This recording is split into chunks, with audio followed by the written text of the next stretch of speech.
Okay, so for oscillation chapter, main thing it's simple harmonic oscillation or SHM. So you need to find the formula for displacement from equilibrium, velocity, and ultimately the acceleration of the oscillation. Or you can say acceleration of the object. And then you need to calculate find velocity. There's these two equations. And then kinetic and potential energy graph. Finally, it's damping and resonance. I'll talk about simple harmonic motion. Okay, pretty sure you guys know that when I displace a mass connected to a spring in equilibrium, it will move up and down. Okay. And it will form a sine graph for displacement. Okay. It starts at 0 because initially the mass is at 0 y-axis or like 0 displacement from equilibrium. Okay. And then it has its peak, which is, we call it XO, which is also equals to its amplitude. For simple harmonic motion, we consider total energy is conserved so that its amplitude is always constant, or else it will be something like this. It will slowly drop. That's damping, but I won't talk about it here. Okay, now for the graphs. Okay, before that, we know that the oscillation, they have a period t. Okay, and each period is 2 pi radians. So you can say that for the angular speed, okay, which is just omega, is equals to change in angle or change in time. If it's one complete oscillation, then you can, okay, continuing, one complete oscillation is 2 pi over t, or 2 pi f. Okay, now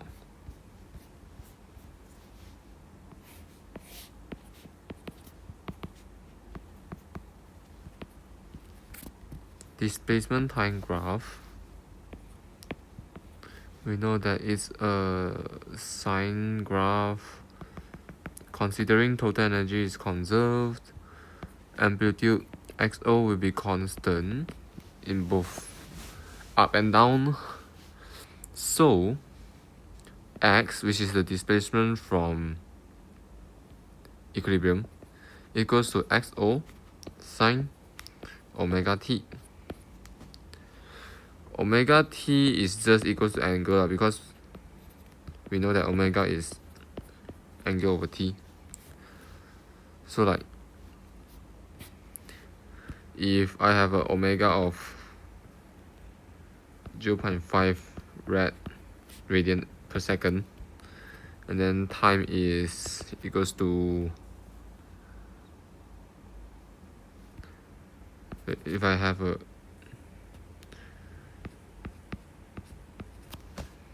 okay, yeah, pi over 2 radian per second, time is equals to 2 seconds. My angle would be pi, which is here. So at this point, sine pi is 0, so my x is 0. Okay, now velocity. Velocity is just dx over dt. So you just differentiate this whole thing.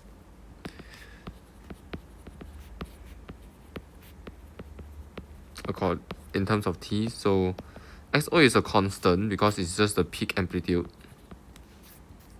And then omega is also a constant. So XO differentiate sine omega t. So we get cos omega t. And then you differentiate the inside, which is just omega. So we get XO omega cos omega t. This for velocity. The graph would be like this. A cos graph. Okay. And then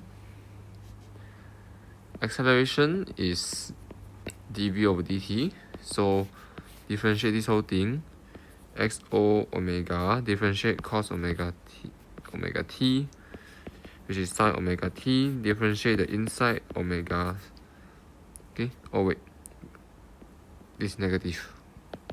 So it's negative omega x naught omega square sine omega t. And we know that x is equals to x naught sine omega t. So we can substitute. So acceleration is just equals to negative omega square x. Okay. Now what does this mean? It means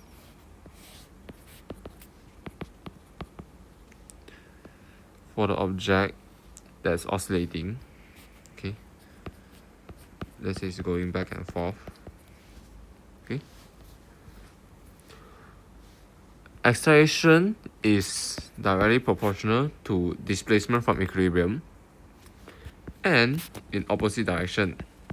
Okay, let's take this point. At this point, displacement maximum, and because acceleration is directly proportional to displacement, so acceleration is maximum at peak. Okay, and then we know that the displacement is in this direction, so acceleration is opposite. Okay, so at whatever point, acceleration is always going towards the equilibrium, okay, which is the opposite lah. Okay, and then acceleration max is at the peak. Okay, now what about velocity max? We know that for a graph, let's say it's just a normal graph, t, v, velocity max is when the gradient is 0, right? Gradient equals to 0. And then the gradient is just what? dv over dt, which is acceleration. Okay? So velocity max, v max, is when acceleration is 0. Okay. Acceleration is negative omega square x. At what displacement is acceleration 0? 0 lah. Okay? A equals to negative omega square 0. Whatever times 0 is 0. It means our velocity is maximum at equilibrium positions. Okay?